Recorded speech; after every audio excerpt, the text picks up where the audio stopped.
Twelfth का एक important chapter है एरिया। इसको एप्लीकेशन ऑफ इंटीग्रल भी कह सकते हैं। तो आइए देखते हैं एरिया कैसे हम लोग बनाएंगे कुछ बेसिक कंसेप्ट्स के साथ। तो एरिया में सबसे पहले आपको जानना होगा कुछ ग्राफ्स के बारे में। तो आइए पहले बेसिक ग्राफ्स को देखते हैं। पहला ग्राफ है y is equals to mod of x। तो मॉड x का जो ग्राफ है वो होता है V shaped graph pointed at origin. V shaped graph pointed at origin.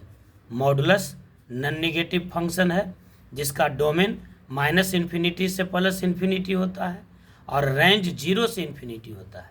इसका मान नेगेटिव नहीं होता है, इसलिए इसको नॉन नेगेटिव फंक्शन भी कहते हैं। अगर मॉड x प्लस 1 का ग्राफ खींचना हो तो आप इसको 1 यूनिट से ऊपर कर दीजिए। अगर मॉड x माइनस 1 का ग्राफ खींचना हो तो 1 यूनिट ये नीचे आ जाएगा, सेम ग्राफ रहेगा, 1 यूनिट नीचे आ जाएगा। अगर आपको माइनस मॉड x का ग्राफ खींचना हो तो इसका नेचर चेंज हो जाएगा। माइनस मॉड x का ग्राफ में नेचर चेंज हो जाएगा, जो ऊपर की ओर खुल रहा था वो नीचे खुल जाएगा। अगर माइनस मॉड x में 1 यूनिट ऐड करते हैं तो ये 1 यूनिट ऊपर हो जाएगा ग्राफ, नेचर वही रहेगा। ये देखिए 0 है, ये 1 है, तो 1 यूनिट ऊपर चला गया। अगर माइनस मॉड x माइनस 1 का ग्राफ खींचना रहे तो ये 1 यूनिट नीचे आ जाएगा, 1 यूनिट ये नीचे आ गया, ये देखिए। अगर x माइनस 1 का मॉडुलस का ग्राफ खींचना रहे तो ये 1 यूनिट राइट चला जाएगा, राइट। ये ध्यान दीजिएगा कि माइनस है तो ये मत सोचिएगा कि लेफ्ट हो गया, माइनस साइन ही होता है जो डिस्टेंस को रिप्रेजेंट करता है। तो 1 यूनिट डिस्टेंस हुआ राइट में। यही अगर x प्लस 1 का मॉडुलस करते हैं तो आपको लिखना होगा x माइनस माइनस 1। अब माइनस 1 यूनिट का डिस्टेंस हुआ तो माइनस 1 यूनिट लेफ्ट होता है, तो ये ग्राफ चला जाएगा लेफ्ट में। इसी प्रकार से दूसरा ग्राफ है y is equals to x square. Parabolic function है, y बराबर एक्स स्क्वायर का ये ग्राफ हुआ। अब यहाँ भी वही बात होगा, प्लस 1 करना है तो 1 यूनिट ऊपर, माइनस 1 करना है तो 1 यूनिट नीचे। माइनस एक्स स्क्वायर करना है, अगर माइनस एक्स स्क्वायर तो नेचर चेंज हो जाएगा इस प्रकार से। माइनस एक्स स्क्वायर में प्लस 1 ऐड करेंगे ऊपर हो जाएगा, माइनस 1 करेंगे 1 यूनिट नीचे आ जाएगा। तीसरा है y is equals to x mod x. इस पर भी एक सवाल है। तो एक्स मॉड एक्स का ग्राफ tan फंक्शन के जैसा होता है, इस प्रकार से एक्स मॉड एक्स का ग्राफ हो गया। चौथा ग्राफ है x बराबर वाई स्क्वायर, या आप कह सकते हैं वाई स्क्वायर बराबर 4ax। ये भी पैराबोलिक फंक्शन है, तो ये हो जाएगा आपका इस प्रकार से वाई स्क्वायर बराबर 4ax। अगर आप लिखते हैं वाई स्क्वायर बराबर -4ax तो आपका क्या हो जाएगा ग्राफ? तो ये ग्राफ हो जाएगा आपका लेफ्ट साइड ओपन हो जाएगा, लेफ्ट साइड ओपन हो जाएगा -4ax का। चौथा हो गया। पांचवा देखिए, पांचवा सर्किल का भी ग्राफ आपको जानना चाहिए। सर्किल का 2 स्टैंडर्ड फॉर्म है। एक है x square plus y square बराबर ए स्क्वायर, जिसका सेंटर होता है ऑरिजिन, सेंटर होगा ऑरिजिन और रेडियस होगा ए, रेडियस हो जाएगा ए। इसको ग्राफ कैसे खींचेंगे आप? ये देखिए, ये पॉइंट क्या हो जाएगा a,0, ये क्या होगा 0,a, ये क्या होगा -a,0, ये क्या होगा 0,-a। दूसरा होता है x माइनस अल्फ़ा का होल स्क्वायर जोड़ y माइनस बीटा का whole square is equals to a square. इसका सेंटर होता है अल्फ़ा बीटा, सेंटर हो जाएगा आपका अल्फ़ा बीटा और रेडियस हो जाएगा आपका a, रेडियस हो जाएगा a। कोई भी सर्किल आप बना लेंगे, कोई भी सर्किल, सेंटर हो जाएगा अल्फ़ा बीटा ये पॉइंट और ये रेडियस हो जाएगा a। ये सेंटर हो गया आपका अल्फ़ा बीटा। इसके बाद आपको छठा नंबर ग्राफ में आइए। छठा नंबर ग्राफ होता है एलिप्स का। एलिप्स का स्टैंडर्ड फॉर्म है x square upon a square plus y square upon b square is equals to 1। एक्स के नीचे हो गया ए तो ये मेजर एक्सिस हो गया, यानी ये हॉरिजेंटल एलिप्स हो जाएगा इस प्रकार से। ये पॉइंट ए कोमा 0, ये -a,0, ये 0,b, ये 0,-b। अगर रहता है x² / b² + y² / a² = 1, तो ये हो जाएगा आपका वर्टिकल एलिप्स, यानी बाई एक्सिस बन जाएगा मेजर एक्सिस, ये बाई एक्सिस बन जाएगा मेजर एक्सिस। ये हो गया, इतना आपको जानना चाहिए। अब एरिया से रिलेटेड कुछ कंसेप्ट देख लीजिए एरिया के लिए। तो एरिया के लिए कंसेप्ट क्या है, एरिया जो है कैसे निकालते हैं हम लोग, उसको समझिएगा बेसिक बात को। जैसे मान लेते हैं कि कोई फंक्शन का ग्राफ एक्स एक्सिस के ऊपर कंस्ट्रक्ट करता है, एक्स एक्सिस के ऊपर ये, तो एक्स एक्सिस के ऊपर जब ग्राफ कंस्ट्रक्ट किया, ये y = f(x), मान लीजिए ये पॉइंट ए है, ये पॉइंट बी है, तो ए से बी तक इस कर्व को आप इंटीग्रेट करेंगे, तो इस कर्व के नीचे जितना भी रीजन पकड़ाएगा एक्सिस के साथ वो एरिया बता देगा। समझने वाली बात वही है, रीजन होनी चाहिए किसके साथ, तो कर्व और एक्सिस के साथ, अब बाउंडेड भी होना चाहिए, इसलिए इस चैप्टर का नाम एरिया बाउंडेड कर्व लिखते हैं। तो ऐसे स्थिति में एरिया = होगा ए से बी बाई डी एक्स, ए से बी बाई डी एक्स, यानी बाई का वैल्यू रखेंगे तो एक्स के रूप में मिलेगा, तो ये फंक्शन हो जाएगा एक्स का, तो एक्स डी एक्स को इंटीग्रेट कर लेंगे, आंसर मिल जाएगा।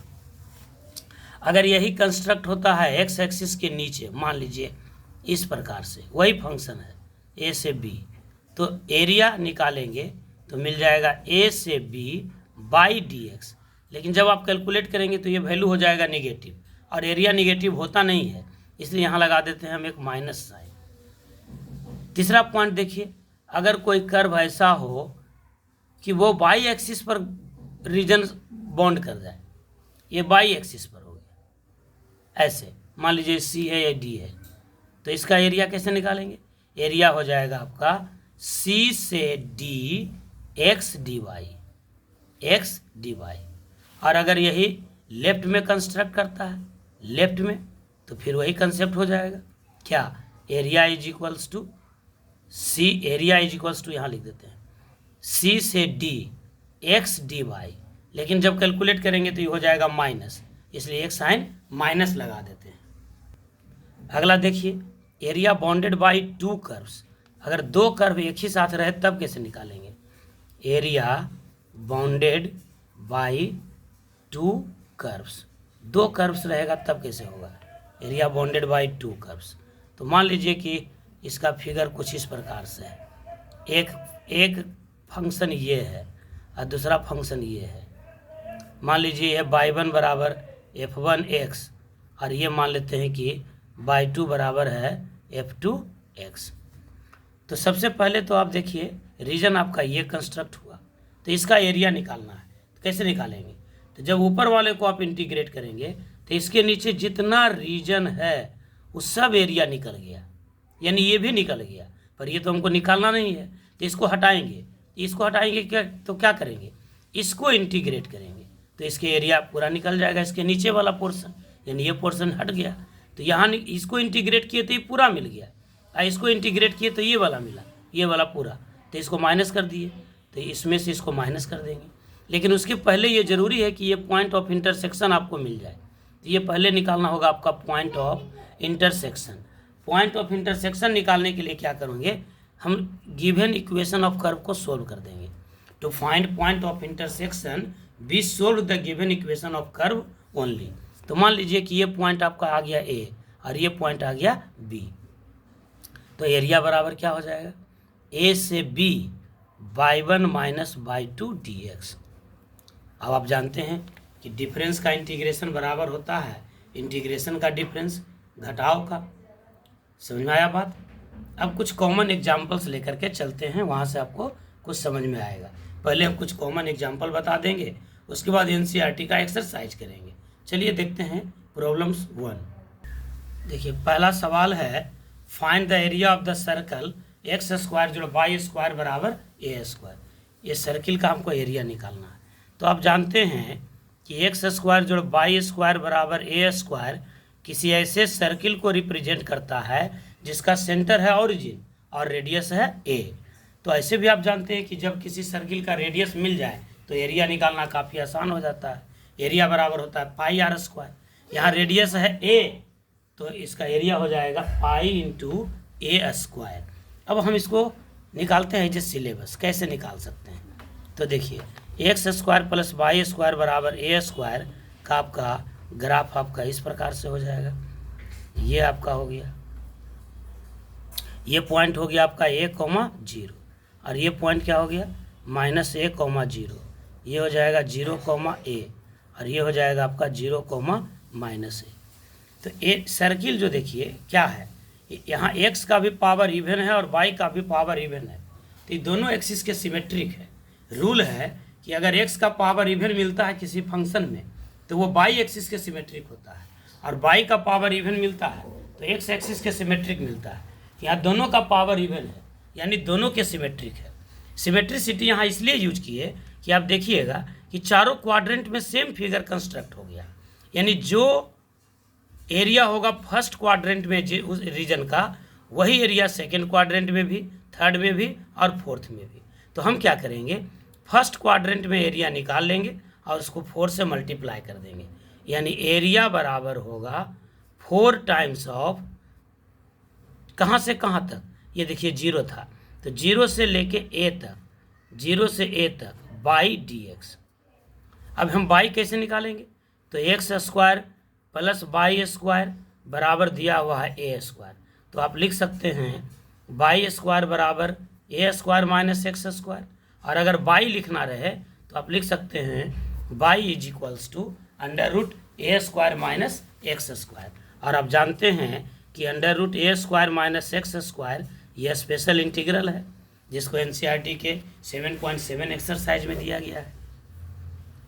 तो A square minus x square के रूट का इंटीग्रेशन क्या होता है, इसका इंटीग्रेशन होता है X into under root A square minus x square divided by 2 plus A square by 2 sine inverse X upon ए।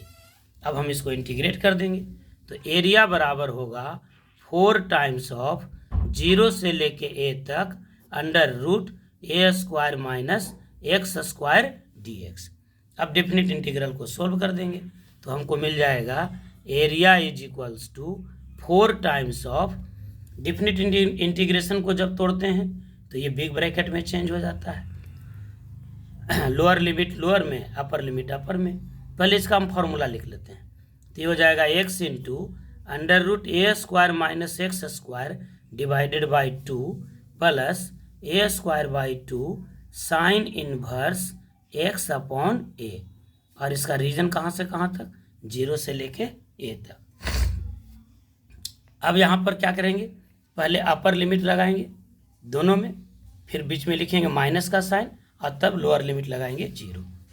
तो एरिया इज इक्वल्स टू होगा 4 इंटू, अब देखिए लिखिए कम सोचिए ज़्यादा, एक्स का वैल्यू अब ए रखना है। अब यहाँ ए लिखना शुरू कर देंगे तो आपको टाइम किल हो जाएगा। यहाँ देखिए अगर हम एक्स के जगह पर ए रख देते हैं तो ये हो जाएगा ए स्क्वायर, तो A square minus A square क्या हो गया जीरो, और जीरो का रूट जीरो, यानी पूरा टर्म ही हो गया जीरो, तो सिर्फ ये टर्म बचेगा। और ये टर्म में भी क्या बचेगा, एक्स के जगह पर रख दीजिए ए, तो ए बटा ए हो जाएगा 1, बचेगा ए स्क्वायर बाई 2 साइन इनवर्स 1, तो हम उसको लिख देते हैं ए स्क्वायर बाई 2 साइन इनवर्स 1, बीच में माइनस। अब एक्स के जगह पर रखेंगे जीरो, तो पहले यहाँ रख देते हैं जीरो, तो फिर से ये पूरा टर्म हो गया जीरो, आइए हो जाएगा minus A square by 2 sine inverse 0 बटा ए, तो 0 बटा ए हो गया जीरो, और साइन इनवर्स जीरो का वैल्यू हो जाता है जीरो, ये पूरा हो गया जीरो। आप यहाँ एग्जाम में लिख सकते हैं कि साइन इनवर्स जीरो का वैल्यू होता है जीरो। दिक्कत होगा तो इनवर्स का टॉपिक बना हुआ है, देख लीजिएगा। तो एरिया बराबर हो गया 4 into a square by 2 into sine inverse. अब इस 1 को हटाना है, तो साइन इनवर्स में फंक्शन है तो अंदर में भी हमको साइन का ही फंक्शन चाहिए, तो साइन में किसका वैल्यू 1 होता है, पाई बाई 2 का, तो ये हो गया साइन पाई बाई 2, यानी ये हो जाएगा 4 times of a square by 2 sine inverse, sine pi by 2 मतलब नहीं, साइन इनवर्स साइन थीटा बराबर थीटा होता है, ये फॉर्मूला यूज कीजिएगा, sine inverse sine theta is equals to theta. तो आपको यह मिल जाएगा 4 into a square by 2 into pi by 2, 2 2 जा 4 कट गया, ये हो गया पाई ए स्क्वायर स्क्वायर यूनिट, पाई ए स्क्वायर। किसी भी सर्किल का एरिया आप यही जानते हैं, पाई ए स्क्वायर।